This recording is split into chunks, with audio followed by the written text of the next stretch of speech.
মেহমান আপ্যায়নে আমি কখনোই কৃপণতা করি না। এই প্রথম ফার্স্ট আমার বাসায় কোনো মেহমান এসছে আর আমি এত কম কিছু অ্যারেঞ্জ করেছি।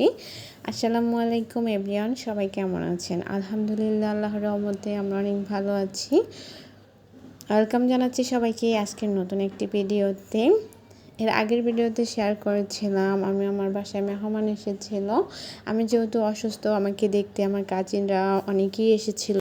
আর যেহেতু আপুরা সবাই এসেছে, খালামুনি অনেকেই এসেছে, তো সবার জন্য একটু রান্নাবান্না করব।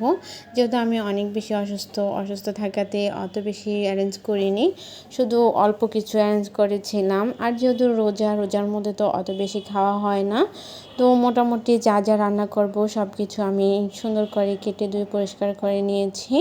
সুন্দরভাবে সাজিয়ে গুছিয়ে তারপরে রান্না করে নেব। এখানে আমি মুরগি রান্না করব, লাউ শাক আলু দিয়ে ভাজি করব, তারপরে মাছ সিম আলু দিয়ে রান্না করব, রুই মাছ দিয়ে।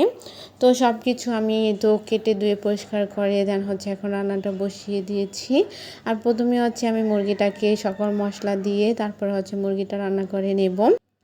জানি না রান্নাটা কেমন হবে, কিন্তু শরীর খারাপ নিয়েও রান্না করতেছি। সত্যি বলতে আমার রান্না করতে অনেক বেশি ভালো লাগে।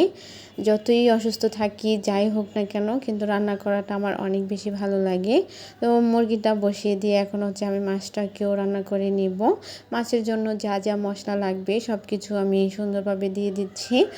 আর সব মশলাগুলোকে ভালোভাবে কষিয়ে নিয়ে দেন মাছটাকেও দিয়ে দিলাম, তরকারিও দিয়ে দিলাম। বড় মাছ দিয়ে ছিম আলু দিয়ে রান্না করলে কিন্তু অনেক বেশি ভালো লাগে। আর এই তো আমার রান্নাবান্না শেষ করে দেন রাতে আমি একটু বাইরে যাচ্ছিলাম, তখন রাত 10:15 বাজছে।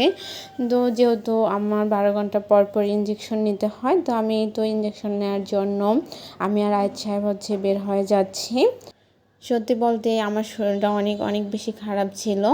আর এই তো বের হয়ে এখন ফার্মাসিতেও চলে আসলাম সই নেওয়ার জন্য। তো এখান থেকে আমরা আমাদের কাজ শেষ করে দেন বাসায় চলে আসলাম। আর বাসায় এসে তো রাতে সবাই মিলে অনেক সময় নিয়ে আড্ডা দিয়েছি। সত্যি কাজিনরা সবাই এক হলে আসলেই কখন যে সময় শেষ হয়ে যায় বলাই যায় না।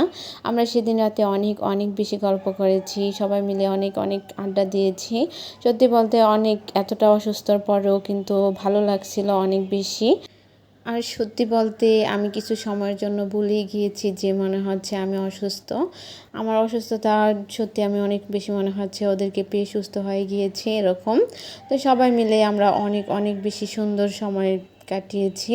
আর এই তো সেহরির সময় হয়ে গিয়েছে, আমরা সবাই মিলে এখন সেহরি খেয়ে নেব। আর সেহরিতে যা যা রান্না করলাম সব কিছু দিয়ে তো টেবিলটাকে সুন্দর করে সাজিয়ে নিয়েছি। সেহরিতে ছিল ডাল, তারপরে লাউ শাক আলু দিয়ে ভাজি, মাছ রান্না, তারপরে মুরগি, সব কিছু দিয়ে সুন্দর করে টেবিলটাকে সাজিয়ে নিয়েছি। আলহামদুলিল্লাহ সবাই মিলে সেহরি শেষ করলাম। সেহরি শেষ করে তো সবাই মিলে ঘুমিয়ে পড়েছি। এখন সকালবেলা ঘুম থেকে উঠেই সবাই চলে যাবে। সত্যি বলতে তোমাদেরকে পেয়ে আমার অনেক বেশি ভালো লেগেছিল। আর মেহমান আসলে তো ভালোই লাগে, চলে যাওয়ার সময় কিন্তু অনেক বেশি খারাপ লাগা কাজ করে। আর আমার এই কাজিনের বেবিটাকে তো আমার অনেক বেশি ভালো লাগে। ওর দুইটা বেবিকে নিয়ে আমি অনেক বেশি দুষ্টামি করতেছিলাম। আর বিশেষ করে তো মেয়ে বেবি আমার অনেক বেশি পছন্দের। মেয়ে বেবি তো আমার খুবই ভালো লাগে। মাশাআল্লাহ, বেবিটা কিন্তু খুবই কিউট। বেবিটা আমার দিকে খুব সুন্দর করে তাকাচ্ছিল।